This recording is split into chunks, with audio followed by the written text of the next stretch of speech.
Howdy folks, and welcome to the conclusion of the Starbirth series. Sorry it's been so long since the last one. Just many projects on the go at once. We've come in at the perfect time here in a giant storm on this planet. But I'm really excited to get this finished and get my first proper, legit living ship. It's going to be very cool. As with this entire series, I've been doing a graphic novel webcomic style version on the website. It's improved massively each time just because it's a completely new thing for me and I've been really enjoying it. It's a lot of time invested for those webcomics. It takes far longer than making this video in total. But I think it's worth it. A cool little extra project. So yeah, let me know what you think of those webcomics if you check them out. Linked below in the pinned comment. So, we've just got the Singularity Core, which is here. And we've now got all 4 of these parts. Now we're going to continue with this cracking void egg.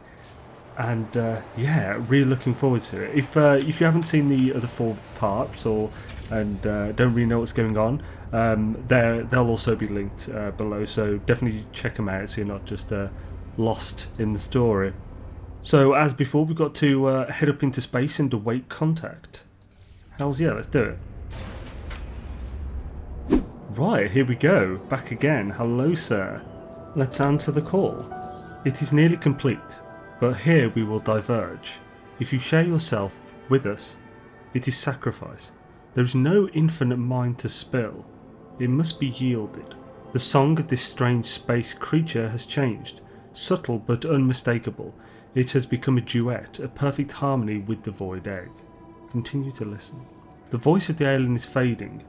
It feels weaker, and in a perfect inverted echo, the void egg grows in volume. Its music now insistent, pounding. It has its own message. Very cool. So the void egg once again seeks a specific world. Examine the egg in the inventory to learn of its requirements. Unconventional travel may be required. Now this is something pretty cool. So this one now gives us a portal address. So the portal address we need to go to is the Hunter, the Reflection, the Hunter, the Spiral of Reality, the Star over Water, the Ascending Orb, the Obscured Champion. I keep saying the Obscured Champion, the Obscured Companion, the Hunter, the Lowly Insect, the Anomaly, the Sailor, the Ocean King, and Euclid. So for anyone who isn't in Euclid, you're going to need to get to Euclid for this part of the mission. That's not anywhere near as difficult as you may be thinking. So if you need to get to Euclid, just head to the Nexus and visit one of the featured bases that is in Euclid.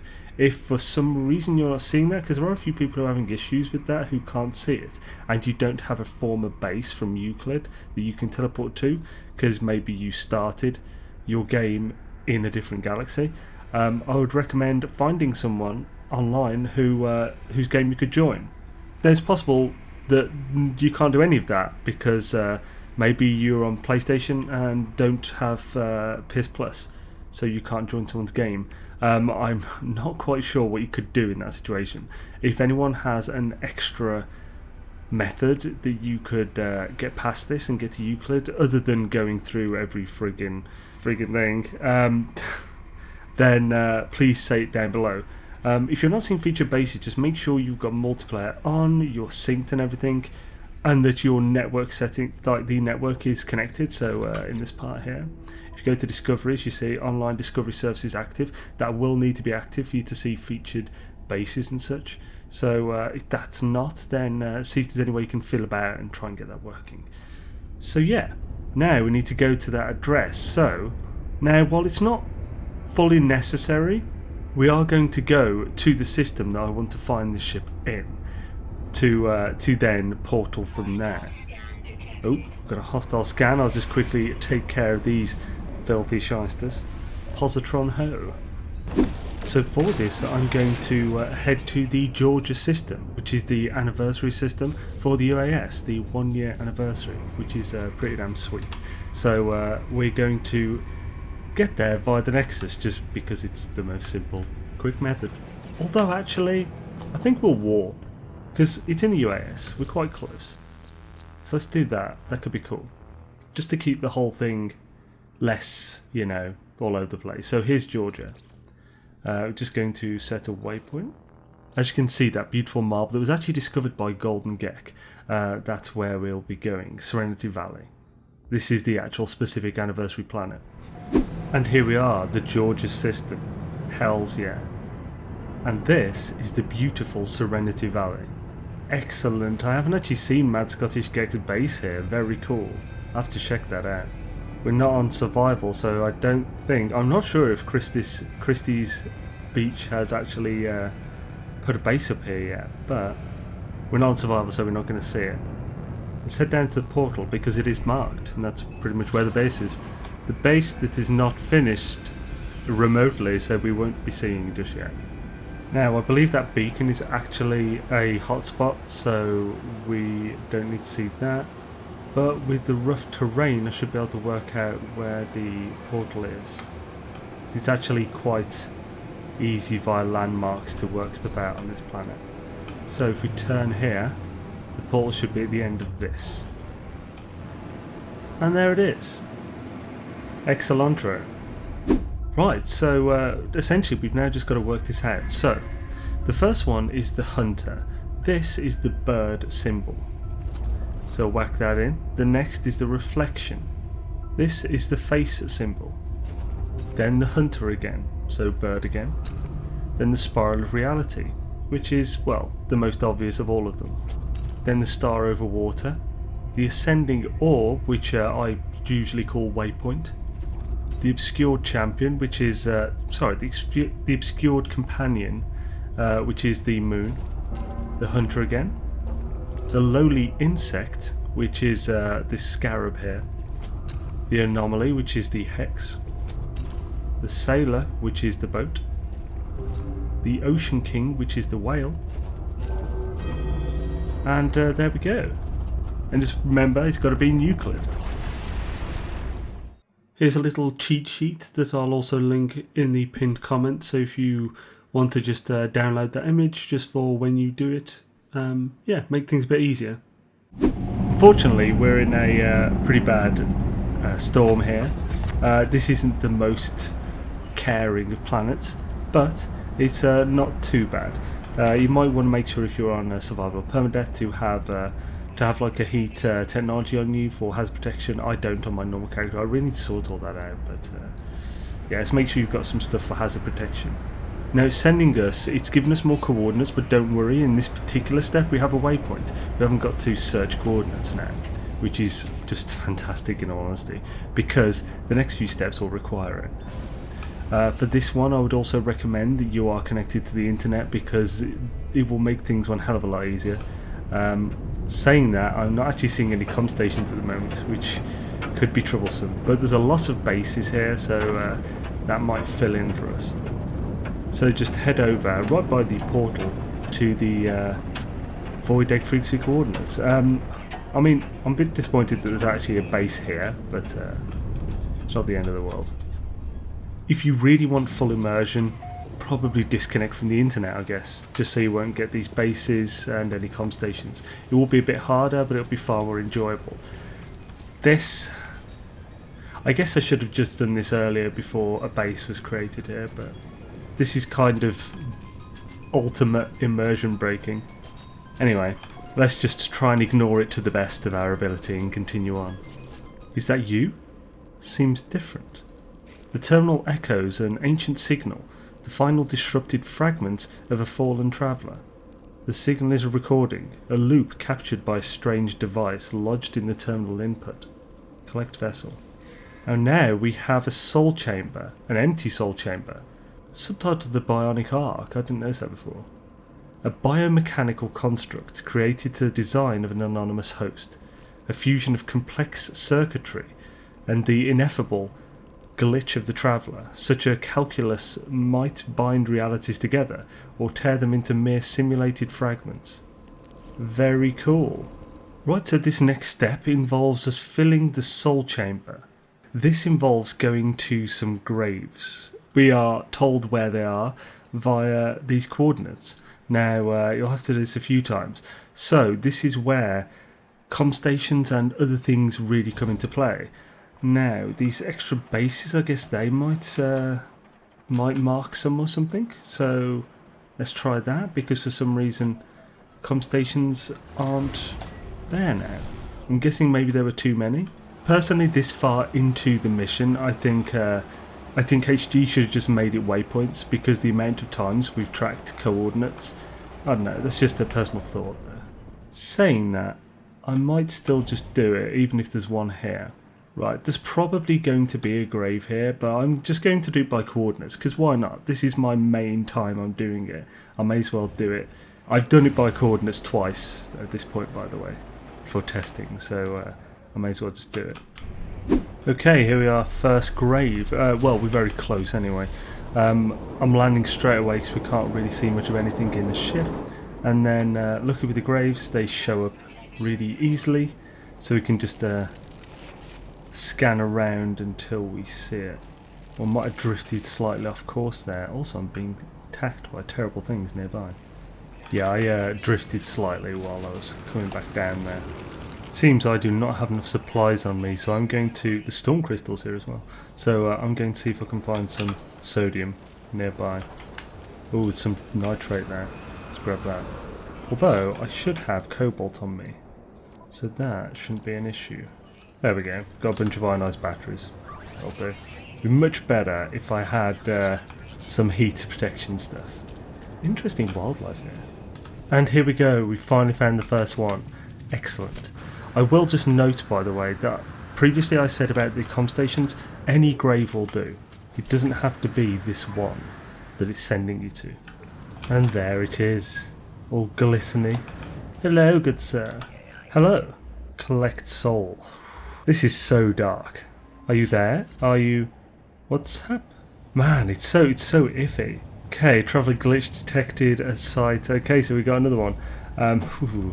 So dodgy. Right, let's see what the next one. No storm probably makes this a little easier this time. Pretty much bang on, so let's just land as soon as we hit the ground. And there, perfect, right in front of us. Excellent. Definitely pays to be a little as accurate as possible with this. And there it is, our second one. Let's see what's up. Failure of Nidus. Who's there? Collect his soul. No. Man, what the hell? It's so creepy. What? It's like, are we the bad guys here? As you can see by the soul chamber there, charged 66% after 2. We probably have one more. And I did not charge my thrusters, but it's not too far away, so let's just head back. This is why you should keep the stuff in your ship. The launch fuel, so that you can just charge it from afar. Right, last one. Let's roll. And here we go. Pretty much perfect for the last one. Unfortunately, we're in a storm again, so it's a little dangerous. Right, so hopefully we can see it again. Hopefully we're in range. I'm not seeing one, so we're going to have to just refine it a little bit. Essentially, just go slightly south. And there we go. There's our grave over there. Oh, I'm sorry, little good buddy. I shot one of them by accident. And here we are, the last one. Well, let's do our deed, however morally inept it is. Where did you... What? Why are you... Where am I going? We have filled our soul chamber. Acquire archive souls for the egg host. Let's call our ship and head back through the portal. Now, we are back at Serenity Valley.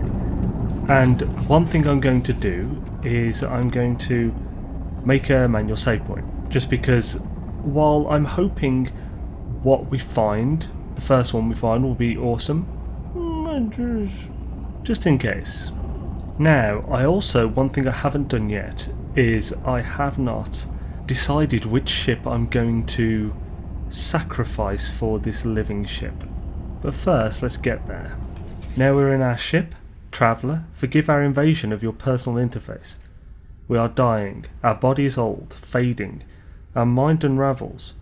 We must be renewed. We must be restored. It is the way it has always been.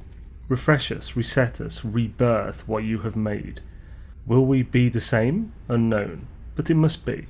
What you can do here, just as a note, you can disconnect the communicator and ignore this and get to a planet that you want to get to or something. If you're hunting a specific thing or want it from a specific planet, because yes, they are consistent to a degree, and it will take a lot of work to get the specific one you want that someone else has found or you found on a different save or something, but it's doable. If you want to learn more about that, I made a video explaining the entire thing in detail, so check that out, it's in the pinned comment. But for this video, that's as far as I'm going to say, because yeah, you know, this isn't about that. So hatch the egg, one cracking void egg. A set of coordinates are beamed to my navigation computer. Now we have a waypoint, which will pop up as soon as we lift off. It takes its time doing it. It has to find a crash site. There it is. So let's go and check out this first crash site. And it's put it on a different planet. You'll often find this in systems with multiple planets. It will often find you a crash site on a planet that you're not, like the planet that isn't the one you're closest to. So just be wary of that. So if we reload this, we might actually see if we can find one on Serenity Valley. So let's check this out. Here we are. I'm not sure how I feel about this design. It's kind of beautiful, but also I don't know. First of all, let's get some protection from this terrible storm. Let's talk to him. The starship, the creature, the shell, lies next to me. Lights pulse across its surface, but it is still, quiet. Begin biogenesis. One mature heart node. The heart begins to beat, weak but undeniable. Continue biogenesis. One mature neural stem. The ship quivers in response, suddenly aware of my touch. Continue biogenesis. One hardened shell. I feel the machinery solidify beneath my hands, its flesh taking form as a living being. Continue biogenesis. One singularity core. The ship is complete, but my task is not yet complete. It needs something more. Awaken the host. One archived soul. It is done. It is alive.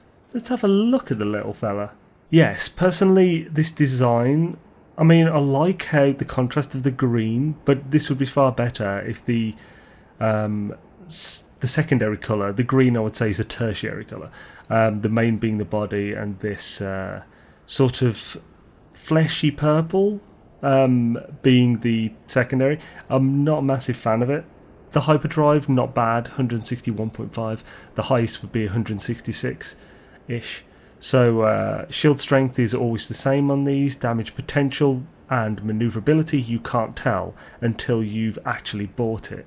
So for this, we can't specifically tell just yet. But yeah, I will note this down though, and we'll revert to manual save on this one. But so it doesn't matter that I'm just going to swap it for this because I'll be reloading.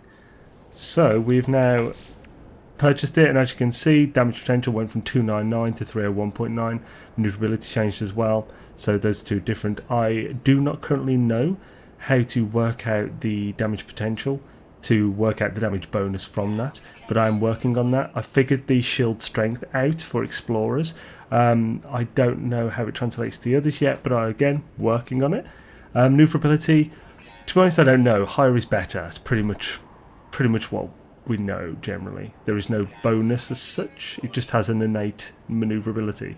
Hyperdrive range is just very basic. That's 101 as the base, and then the bonus is applied to make 161.5. So you can just backwards, like reverse engineer the hyperdrive range from that, the bonus. So essentially this is around 159 point something bonus. I mean, sorry, this is like 59 point something bonus on the hyperdrive. So yeah, let's not die. Let's take some photos. Shame about the storm, that makes it tricky.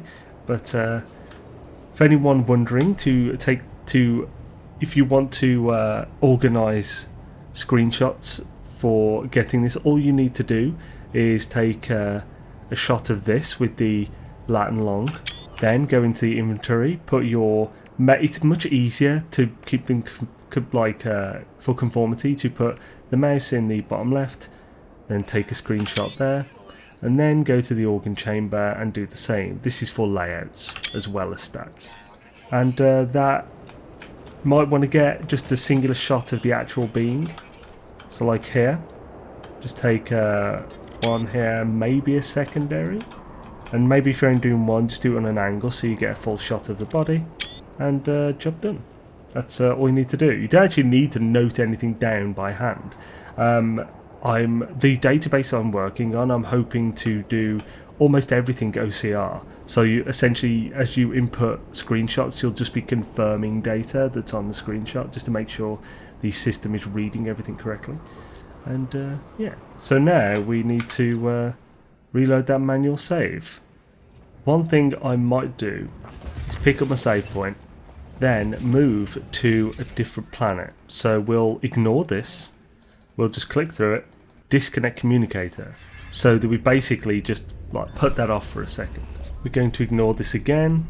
You will have to do a lot of ignoring on these.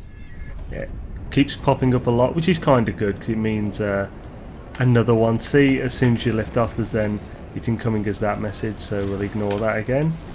And we'll head to, just to get that off, I'm going to answer it and then ignore it again. Because I want to be able to see, oh, another one. It's very annoying, I know. Unfortunately, it's preventing us from seeing the actual star map. So, essentially, this way, now, this is just a theory based on some of the people's experience and stuff, and my experience. This planet here is the one we wanted on. That planet over there has, the nearest planet to that planet is Serenity Valley, if we go this direction. So, if we go to this planet, the second nearest planet will be Serenity Valley. So I'm hoping that by being nearest to that one, we will get the ship on Serenity Valley. So just give that a bit of a test. I'll actually land and do a manual save there. Partly about this, I don't want to answer the incoming message and do it from there, even though we've moved, because it may take it from when we first got the message. So we'll land, get out the ship, ignore the message we then get while out the ship, which, okay, we're not actually getting that this time, okay. But we'll put a save point down, save, happy days, and then head off.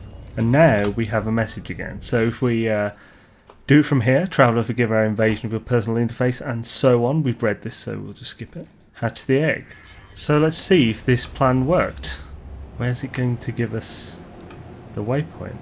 And it's worked. The fallen host is on Serenity Valley. So when you're trying to pinpoint a specific planet, bear that in mind. Obviously this means it's going to take a couple of minutes for each one instead of just, well, less than that because you're on the same planet. But this is a good way to get around this in a system with multiple planets. So just to reiterate, essentially you need to be on a planet or in space close to a planet where the second closest planet to you is the planet you want the fallen host to be on. What's this one going to be like? That's interesting. That's a much thinner one. It also looks more colourful. So let's check it out.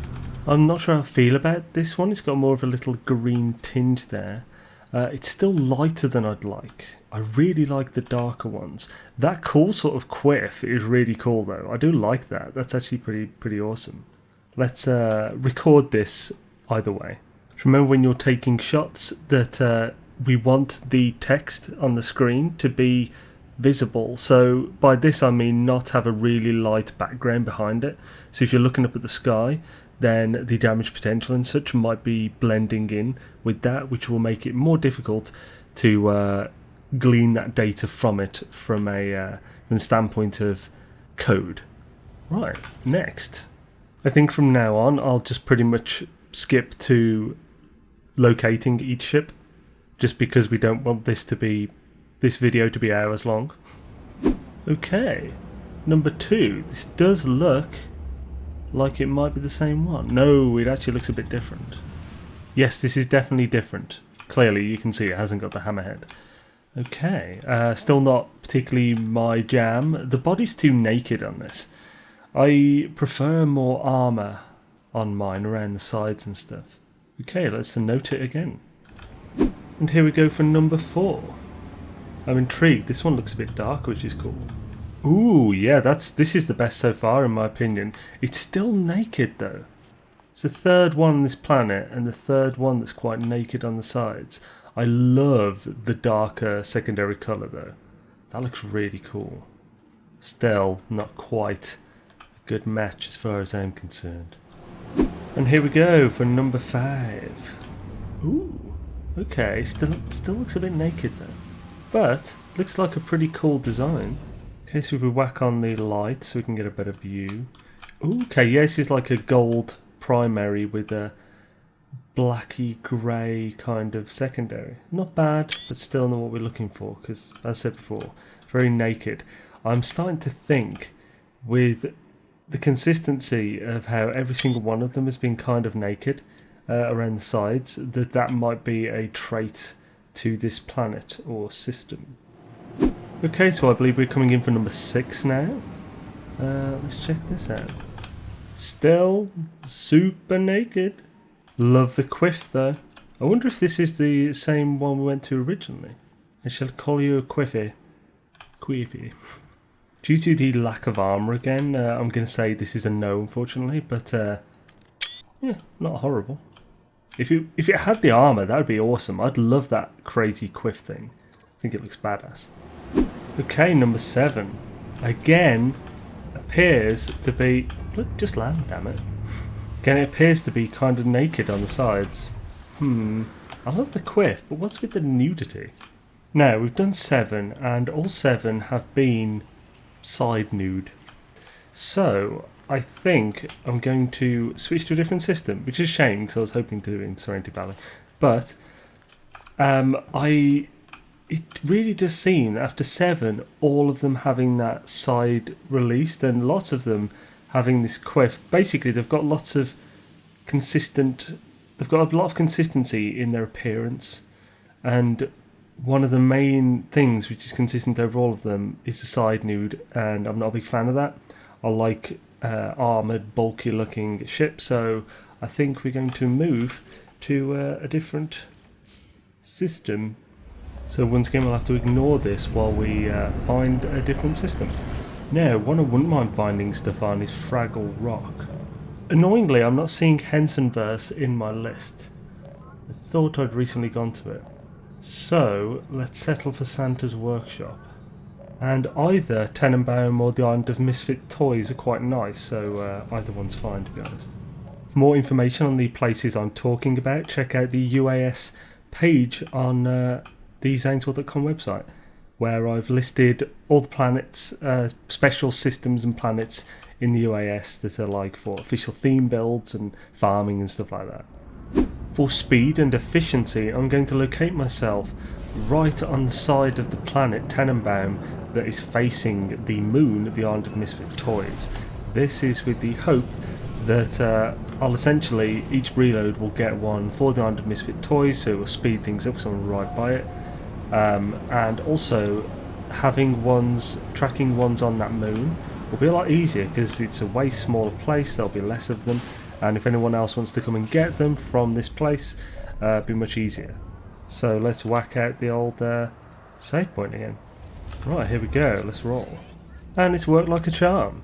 Fallen host on the Island of Misfit Toys right by us, way quicker for each reload.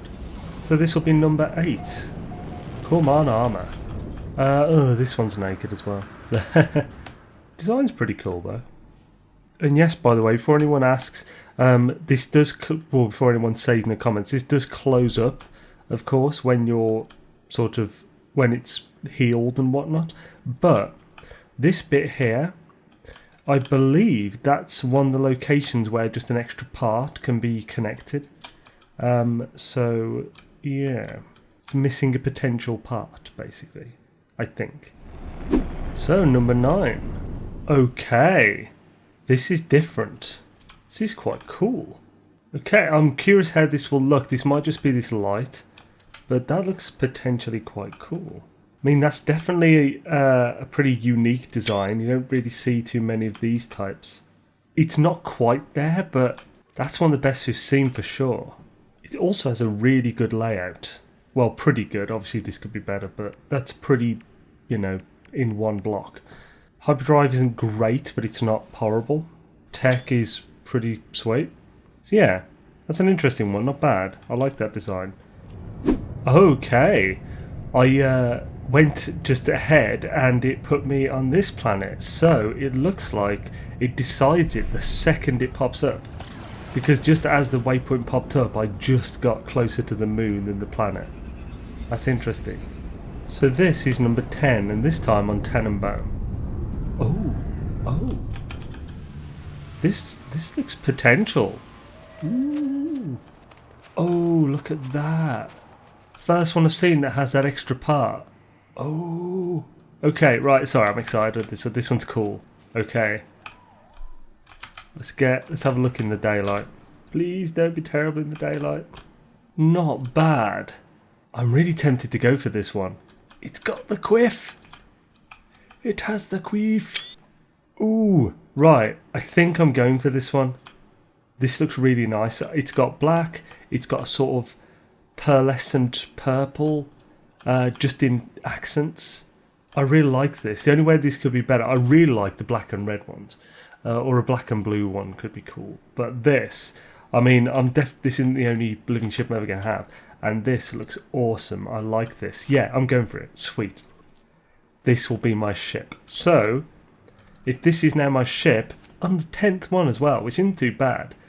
I expected to have to look at way more than that. So, let's call in my ships and see which one we're going to get rid of. So here we go. All 6 of my ships. Let's get a better view of these and bring that sunlight in, yo. Unfortunately, this cloud cover, but yeah, this is all my ships. I'm thinking I don't need 2 haulers. I'm also thinking of changing one of the haulers anyway. This squid ship is the first exotic I ever had. It's the Eidolon Prime exotic squid ship, and yeah, it's pretty cool. This is my favourite of the 2 exotics. I'm not a massive fan of squids. I really like the Asari blue purple one, but blue one, sorry. But this I quite like this exotic, so I would like to keep that. Obviously, all these ships are S-class. They all have amazing stats because I hunted like mad for each and every one of them. This particular one took, I think, 22 hours of reloading a trade post to get. This ship is probably my favourite. This fighter, I really do like it. A lot of work. So I think this one, which was my original S-class, I think this might have been my first ever S-class. So the first or second. This used to be far more beautiful. Unfortunately, the nose was destroyed in, I think it might have been next. The next update where ships changed. And this nose was one of the things that changed, and I hate the box nose, and I haven't flown it since, which is a shame because these are beautiful wings. So yeah, I think it's such a nice ship before. I think this is the one I'll get rid of. Let's get in there. Nagoyam's Defeat. It's actually pretty empty. It does have this hyperdrive in, so we'll get rid of that. We'll get rid of that. Can't really take anything else down. Okay, we can get rid of this lot. Get some materials back. Because why not? Now, of course, monetarily, I am losing an insane amount of units here. This ship has a base cost of 126 million. I, of course, paid full price for it back in the day, and I'm now going to be exchanging this for a ship that's worth less than 3 million. But that's fine because it's an awesome ship, and I don't intend to get rid of it anytime soon. Okay, it's been real. It's good knowing you. Hello, beautiful new ship. The starship, the creature, the shell, lies next to me. Lights pulse across its surface, but it is still quiet. The heart begins to beat, weak but undeniable. The ship quivers in response, suddenly aware of my touch. I feel the machinery solidify beneath my hands, its flesh taking form as a living being. The ship is complete, but my task is not yet complete. It needs something more. It is done. It is alive. Look how beautiful. Yes, compare. Its hyperdrive range isn't bad. Ooh, I didn't even consider the hyperdrive range because I just really like the look. Obviously, max would be better, but I'm really not that bothered about that. This, for me, aesthetic was everything in this ship. well, pretty much everything. The damage potential, I've no idea. I don't think that's... Well, actually, damage potential isn't being properly shown here. So let's swap the ship and we can work stuff out. So, my new beautiful... Oh, even the frigging cockpit looks cool with that purple. This is awesome. Damage potential, yeah, not great. But it's not the worst. I've seen worse. Although it actually might be nearest the worst. But anyway. I am, of course, one thing, the layout is kind of awful. Layout's kind of awful, but I don't really mind. Tech isn't too bad. Yeah, so let's rename this. The first thing we've got to do... I don't care how unoriginal this is. I was going to name my ship this from the start. And I'm a massive Farscape nerd, and I love it. It's one of my all-time favourite series. So, Moya. By the way, this layout might not be the best, but it's friggin' symmetrical, which is pretty damn sweet. Yeah, I'm really happy with this. This is awesome. Right, the front isn't the best, but overall, the design is excellent. It has the friggin' mohawk quiff. Love it. Like backwards queef. Not queef. Let's not call it a quiff. Right, let's see how she handles. This is pretty awesome. Let's get some space shots. Nice. I'm really pleased with this. That is a beautiful ship. Genuinely super happy. Love it. Excellent. Nice job, HG. You did such a good job with these. Really like it. So, right. Thank you for watching, folks. It's been fun. This Starbirth walkthrough Let's Play thing has been real. It's been long, and yeah. Thank you for sticking around for it. Remember, if you want to see the webcomic versions, completely different version, very role play, very ship's log, very captain's journal type thing.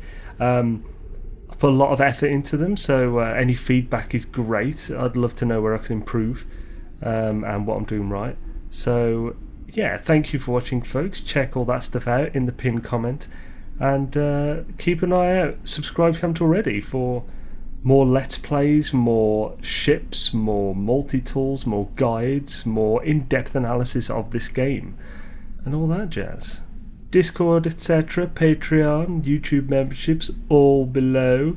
Have an excellent day, folks, and I'll see you next time.